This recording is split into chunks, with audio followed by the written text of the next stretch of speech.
Sen, mari po ba naming malaman bakit andito po kayo sa event ito? Ako'y andito para magkikiisa sa ating mga kababayan sa Iglesia ni Cristo. At hindi lang po ang simbahang Iglesia ni Cristo, kundi pati mga Muslim, mga Katoliko at anong mga iba-iba pang mga relihiyon andito ngayon para makiisa sa ating National Rally for Peace. So andito po ko because the purpose of this rally is hindi panggugulo, kundi National Rally for Peace. Lahat tayo gusto ng kapayapaan. Sir, just let me clarify. This is to show support sa pahayag ng ating Pangulo na huwag i-impeach si Vice President Sara Duterte. Correct. And I hope the people that are behind the impeachment at saka yung super behind na gustong-gusto talaga ma-impeach si Bibi Sara ay makikinig sa mensahe na gustong ipaparating ng ating mga kababayan na andito ngayon. Dapat makinig sila. At yung sinabi ng Pangulo, ako ay nagpapasalamat na meron siyang statement na gano'n na dapat iwasan na yung impeachment at focus tayo sa mga kasalukuyang mga issues na kinakaharap natin bansa, lalong-lalo na yung issue ng kahirapan, ay dapat ma-address natin yan.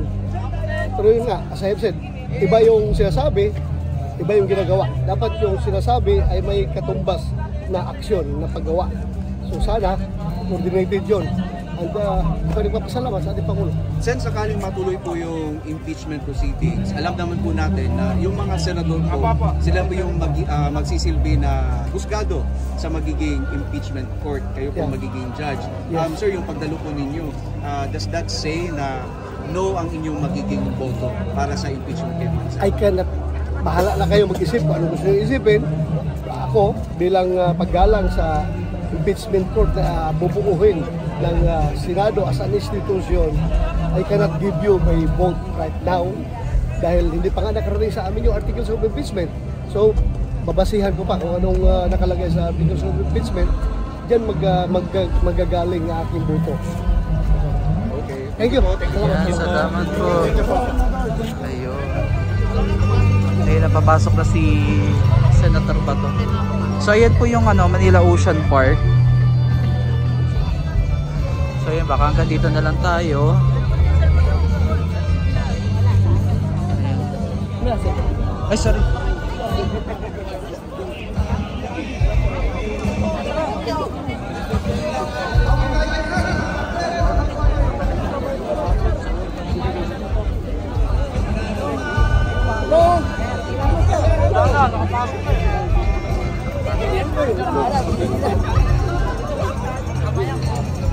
Ayan. So yun, nandun na po siya sa loob. Hindi na tayo pwede makapasok. Parang pwede naman ata eh.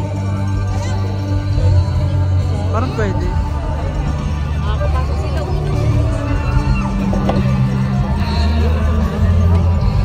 Pwede naman makapasok.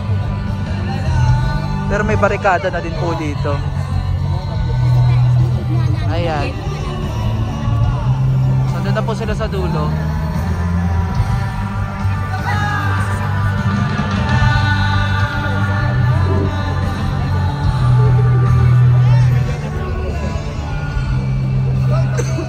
Ayan. So tignan natin kung sino pa yung mga bibisita ngayong araw na to. No? Tignan natin kung sino pa yung mga dadating ngayong araw na to.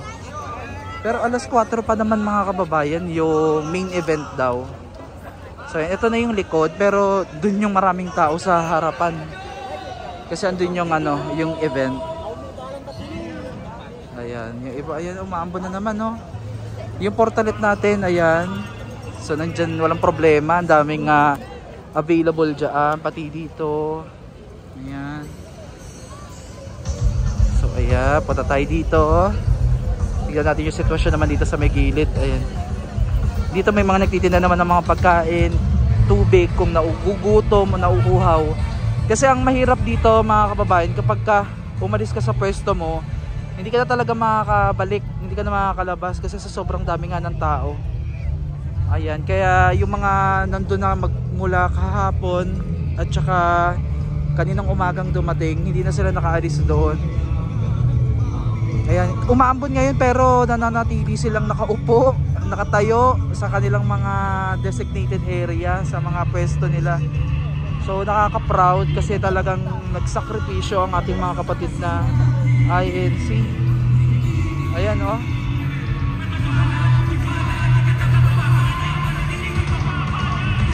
Ayan. May mga kakain. Ayan, yung iba naman pabalik na tapos na kumain. Yung mga pulis natin, mga magiging na pulis, ayan, nakaposte yan dyan para sa ating mga kaligtasan, seguridad, para safe lahat ang pupunta dito. Ayan. Okay.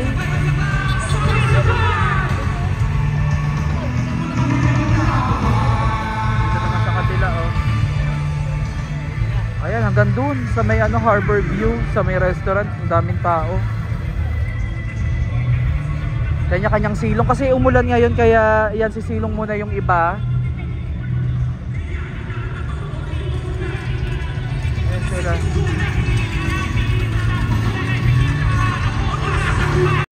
Tony Beth, Gaba.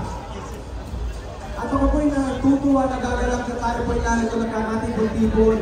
Alam niyo po ba na as of 8 AM, nasa lagpas 1 million na po tayo dito! Okay po.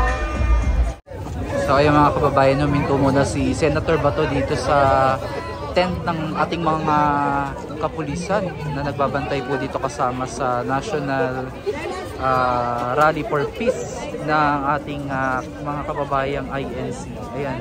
Hindi po mapigilan yung saya at pagkagulat ng ating mga kapatid na INC sa pagbisita po ni Senator Bato.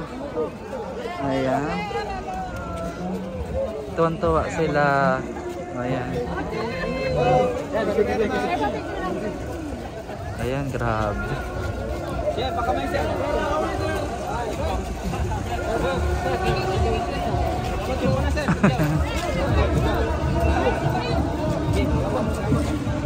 So magmula yan kanina pagbaba pa lang ng sasakyan, ayun na pinagkaguluhan na si Senator. Ayun na, nagmamadali na si Senator. Ayan. So papunta tayo doon. Hindi ko alam kung saan papunta si Senator Bato. Ayan.